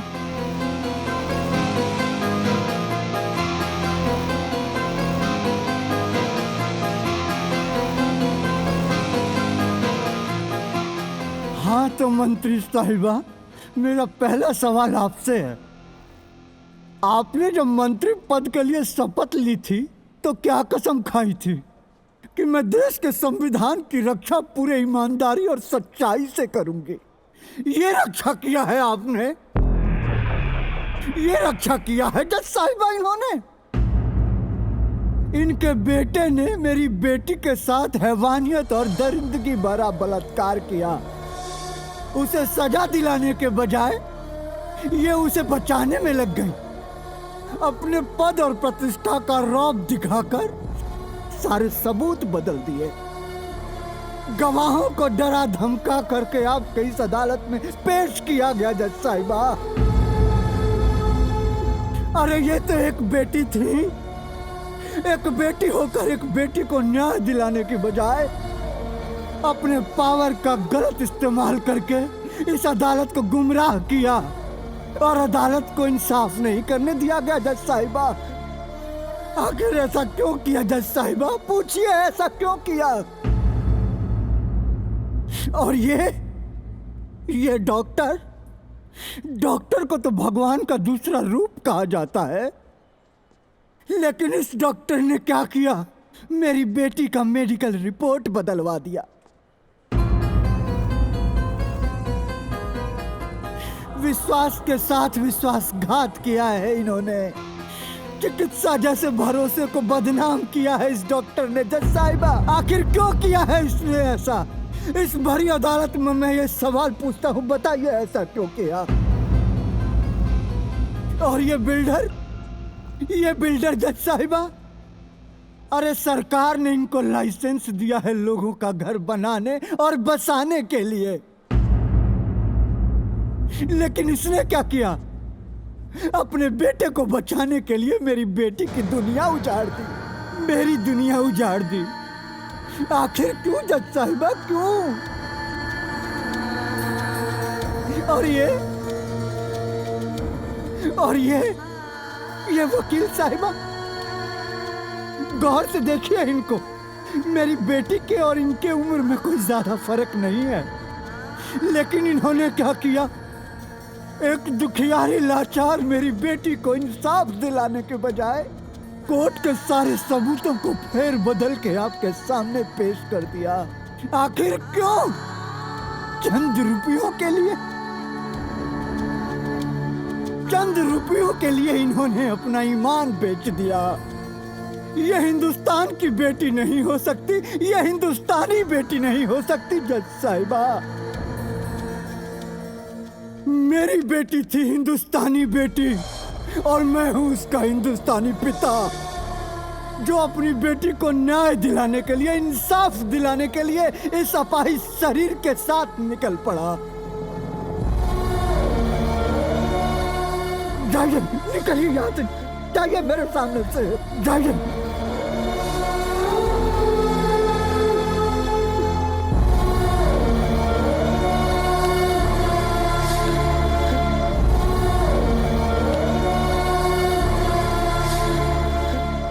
जज साहिबा, मुझे सफेद रंग बहुत पसंद है क्योंकि मैं शांति प्रिय व्यक्ति हूं, लेकिन समाज के इन ठेकेदारों ने मेरे सफेद रंग पे दाग लगा दिया, मुझे अपराधी बना दिया जज साहिबा। लेकिन मुझे न्याय मिल गया होता तो शायद मैंने कानून हाथ में नहीं लिया होता। मुझे इस बात का पछतावा नहीं है जज साहिबा कि मैंने 3 लोगों को मारा है। हाँ, मैंने मारा है और मैं चाहता तो इसको भी मार देता जज साहिबा, लेकिन आपके सामने इसलिए लेके आया कि सच्चाई आ सके आपके सामने। अब सच्चाई आपके सामने है जज साहिबा। अब आप जो फैसला सुनाए, जो फैसला सुनाए आप।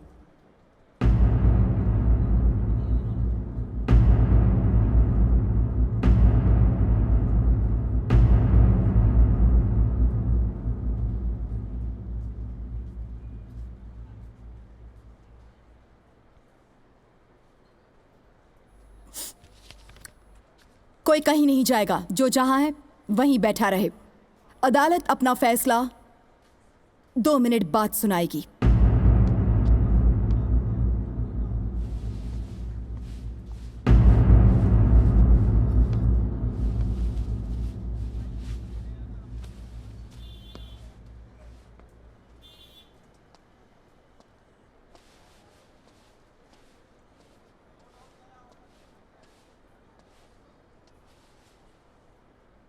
अभी मैं जज नहीं हूं, हिंदुस्तान की आम बेटी बनकर आपके सामने खड़ी हूं। वो बेटी जिसे इस पिता पर बहुत गर्व महसूस हो रहा है, वो बेटी जो इस भरी अदालत में ये कहना चाहती है कि आप जैसा पिता हर बेटी को मिले, तो हिंदुस्तान ही नहीं, दुनिया के किसी भी कोने में किसी भी बेटी के साथ बलात्कार जैसा घिनौना अपराध करने की हिम्मत किसी की भी नहीं होगी। काश आप मेरे पिता होते। आप पे इतना गर्व महसूस कर रही हूं कि आपके पैर छूने को दिल करता है।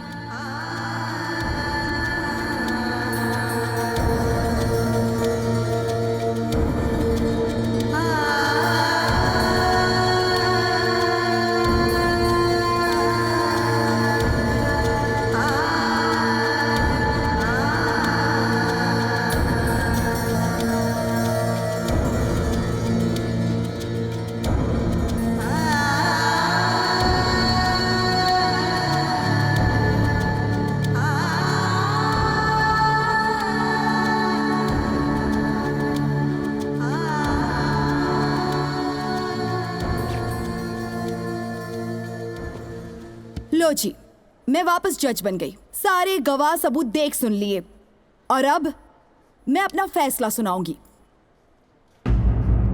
तो विक्की, 15 अप्रैल की रात तुमने शोएब और अफरोज के साथ मिलकर प्रिया का बहुत ही बेरहमी के साथ बलात्कार किया। अब वो दोनों तो रहे नहीं, तो सजा के हकदार हो तुम।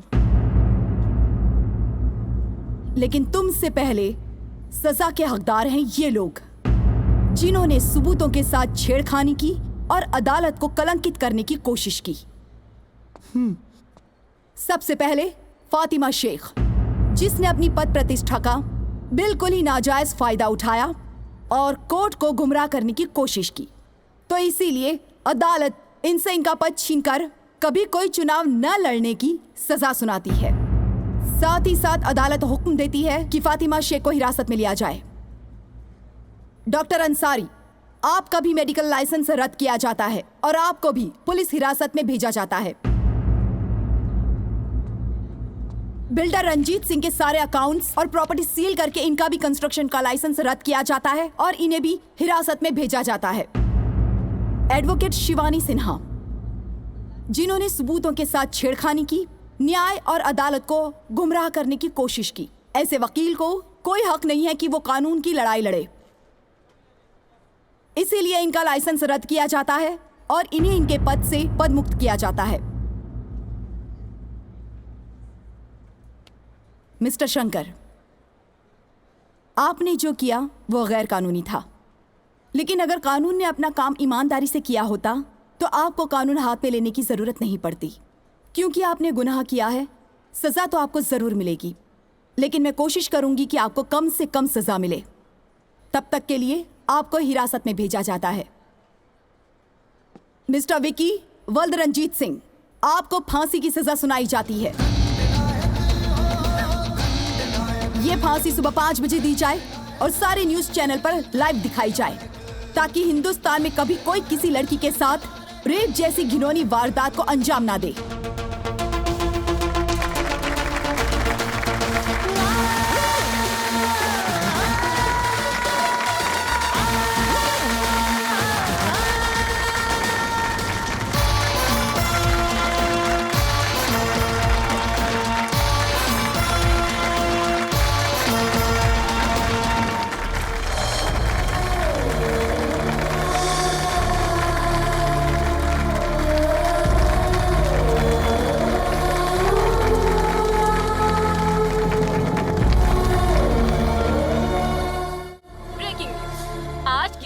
बड़ी खबर, काफी जद्दोजहद के बाद अंततः प्रिया बलात्कार केस की सुनवाई आज पूरी हो गई है। अदालत के फैसले और जज के आदेशानुसार मुजरिम विक्की वल्द रंजीत सिंह को फांसी की सजा इसलिए लाइव दिखाई जा रही है ताकि कोई भी अपराधी किसी भी बेटी की इज्जत पर हाथ डालने से पहले 100 बार अपना अंजाम सोच ले कि उसके साथ भी ऐसा ही होगा जो आज इस बलात्कारी विक्की के साथ हो रहा है। क्योंकि अब कानून के साथ साथ हमारे देश की जनता भी जाग चुकी है और बलात्कार जैसा घिनौना अपराध करने वालों का अंजाम तय हो चुका है।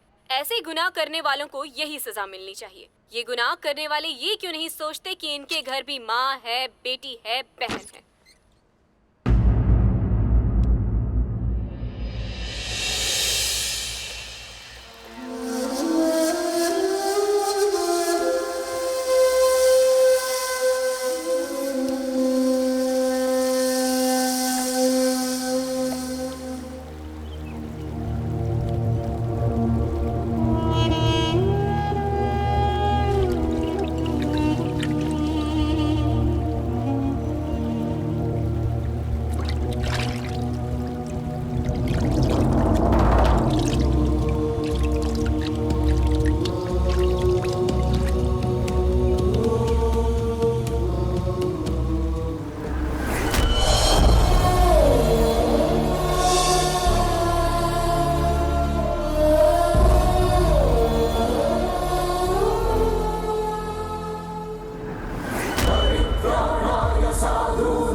आपन पसंदीदा फिल्म देखे खातिर डाउनलोड करी दंगल प्ले ऐप।